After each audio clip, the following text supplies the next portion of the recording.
Welcome back dito sa channel natin. Muli tayong nagbabalik dito sa Mall of Asia Complex. Mag-update naman tayo sa reclamation project na ginagawa dito sa MOA Seaside. Medyo matagal na rin pala tayong hindi nakapag-update doon. Tingnan natin.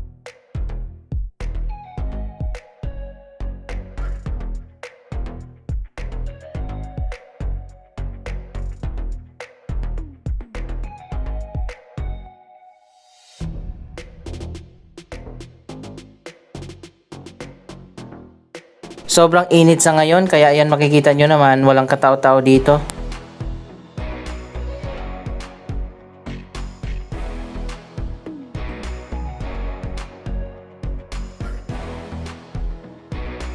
Dito tayo magsisimula pala sa kabilang side ang Pasay Harbor City Reclamation. Yan na lang ang natira, yung parang land bridge na connected pa rin sa shoreline. Pero temporary lang yan na dinadaanan ng mga sasakyan papunta dito sa reclamation. Magtatayo talaga ng dalawang tulay dyan. Isa dito at isa naman doon. Sa kabilang side doon na sa may CCP complex.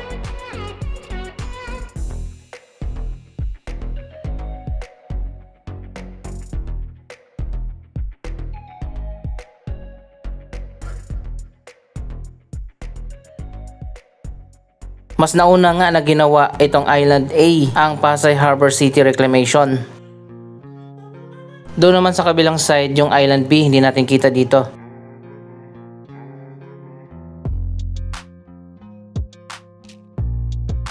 ...265 hectares ang buong lawak nitong Pasay Harbor City. Ito pala ay proyekto ng Pasay City Local Government at ng ilang mga investors. Binuo nila ang Pasay Harbor City Reclamation Corporation.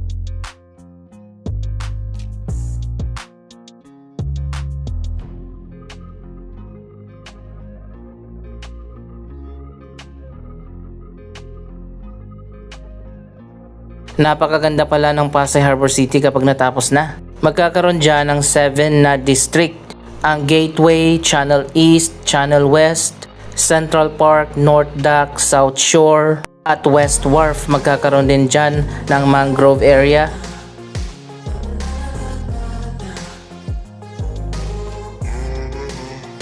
Ayon pa sa kanilang press release, magiging Manhattan of Manila Bay ang Pasay Harbor City kapag natapos na.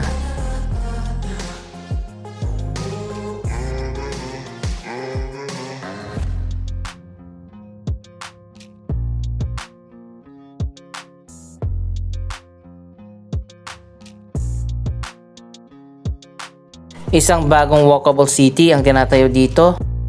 So ayun guys, matapos na nga ang reclamation na ginagawa dito sa Pasay Harbor.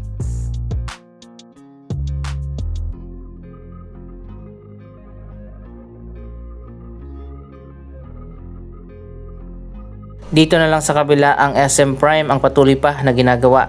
Mas una kasi na tinambakan itong Island A at B at huli na itong Island C.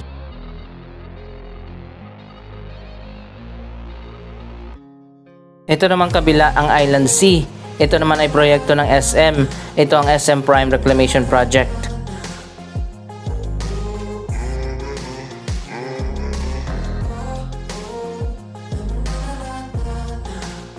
By the way, kaya yan tinawag na Island A, B, and C.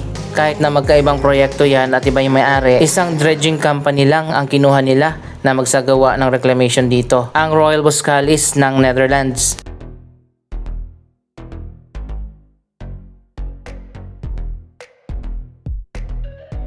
Dito naman sa SM Prime Reclamation, magtatayo din ng isang modern city. May Central Park din dito sa gitna, magkakaroon ng mga residential, commercial, mga office building, hotel, convention center at marami pang iba. Dito naman magtatayo ng 2 tulay at isang pedestrian walkway.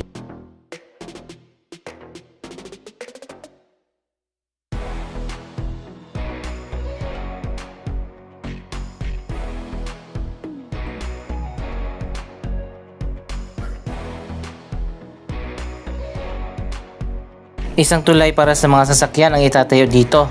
At isa pang tulay doon sa dulo. Sa gitna naman ito, isang pedestrian walkway ang itatayo na directly connected dito sa Mall of Asia.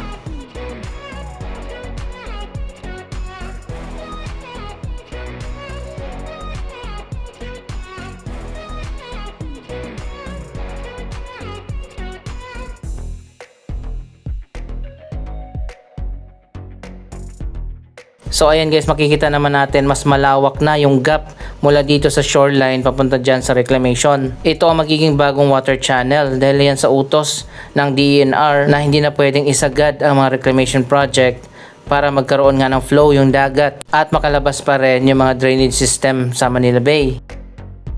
Ilang mga sektor ang tumutol sa mga reclamation dito sa Manila Bay dahil baka magdulot ito ng mga pagbaha. Kaya naman ito ang naging solusyon nila.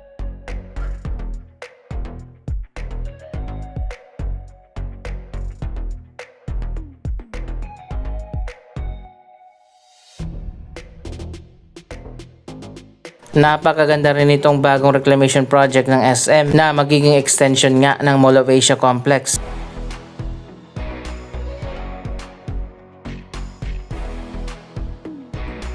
Sobrang lawak niyan, ito ang pinakamalawak sa tatlong island. 360 hectares ang lawak nito.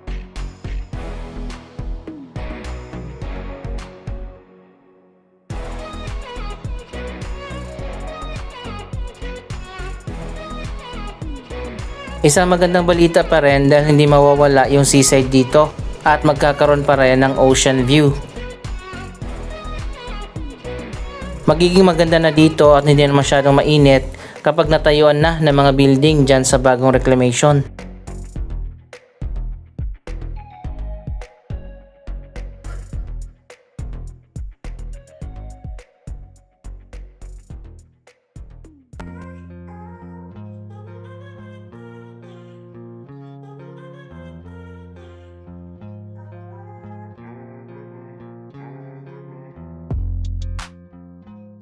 Binago na pala yung pangalan nitong seaside, ginawa ng Central Park. In preparation na yan sa pagtatayo nga ng bagong Central Park dyan sa bagong reclamation project.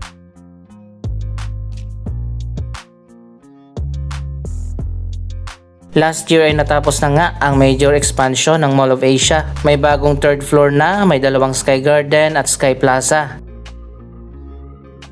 Andito tayo sa North Sky Garden.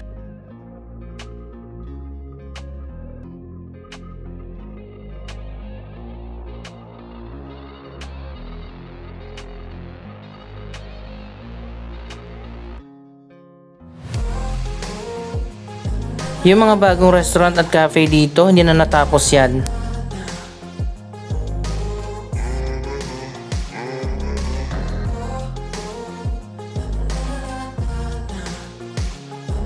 Sa ngayon, konti pa lang yung tao dito sa Sky Garden. Medyo mainit kasi.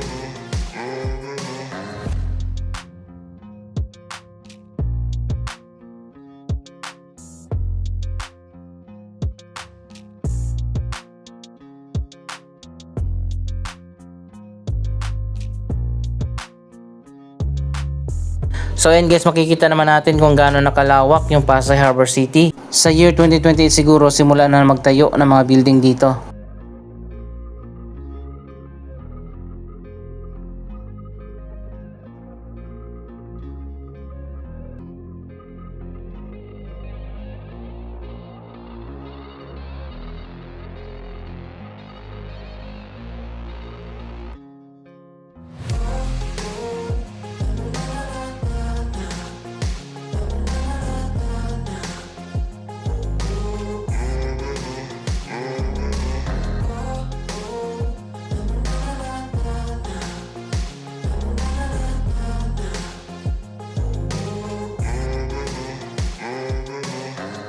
Samantala dito sa SM Prime Reclamation, malawak pa yung tatambakan.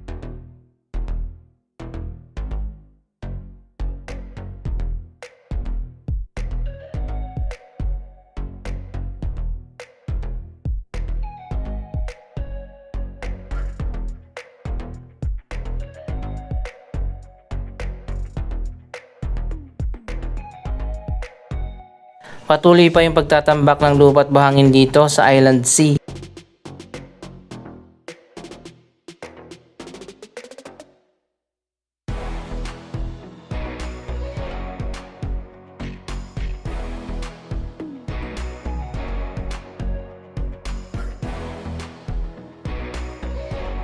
Hanggang doon pa yan, nakita niyo yung mga barko doon, ganyan kalawak.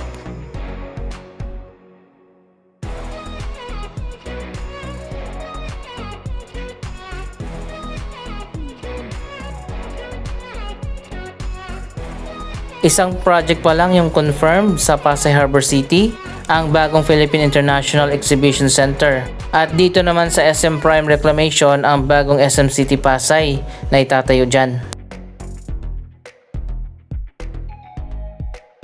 Bali 2 SM na dito sa Manila Bay Area.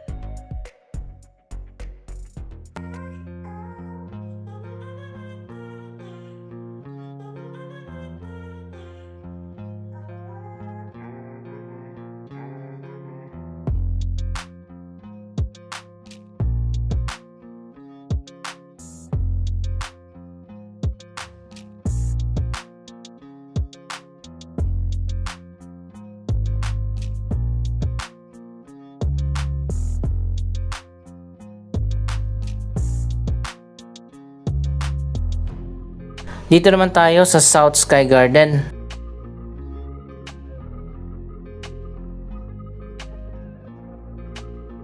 Ayan, ganun pa rin dito. Marami din ang namamasyal.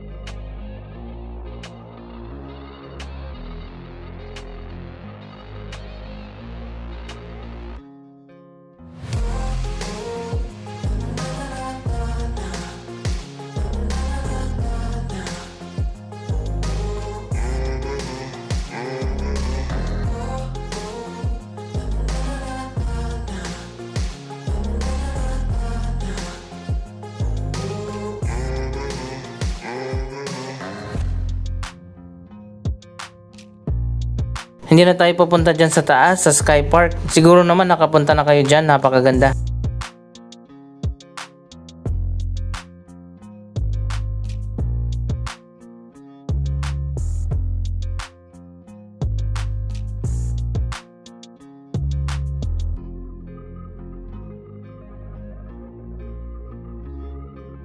Patuloy ang expansion ng mga SM malls. Ang target nga ng SM, isang flagship mall kada taon. Ito pala, may bago na namang cafe dito.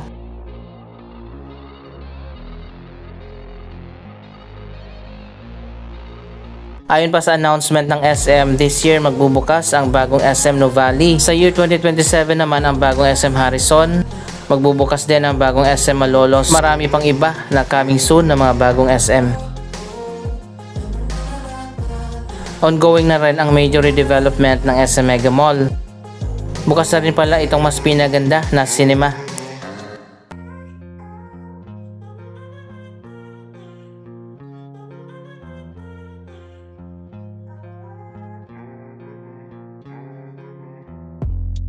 Wow, sobrang ibang-iba na talaga ang SM Mall of Asia sa ngayon.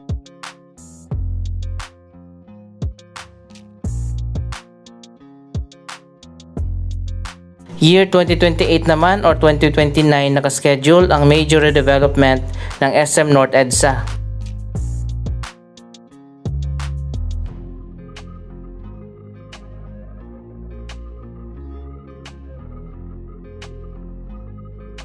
May mga bagong indoor garden sa loob ng mall.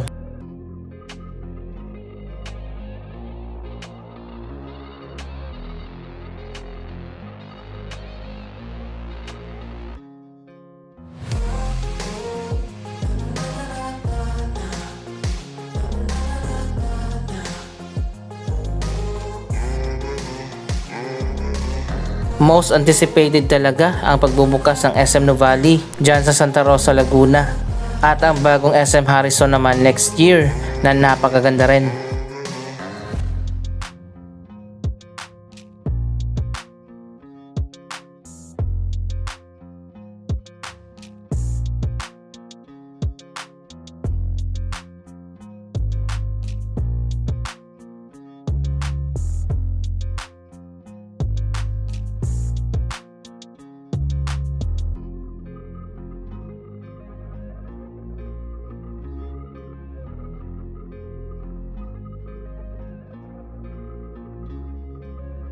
Yan muna ang pinaka-latest na update sa iba't ibang mga projects dito sa Mall of Asia. Anong masasabi nyo sa mga proyektong ito? Mag-comment lamang dyan sa baba ng inyong mga reaksyon. Maraming salamat sa inyong panonood. Huwag kalimutan na i-like, i-share ang video ito at mag-subscribe. Thank you for watching!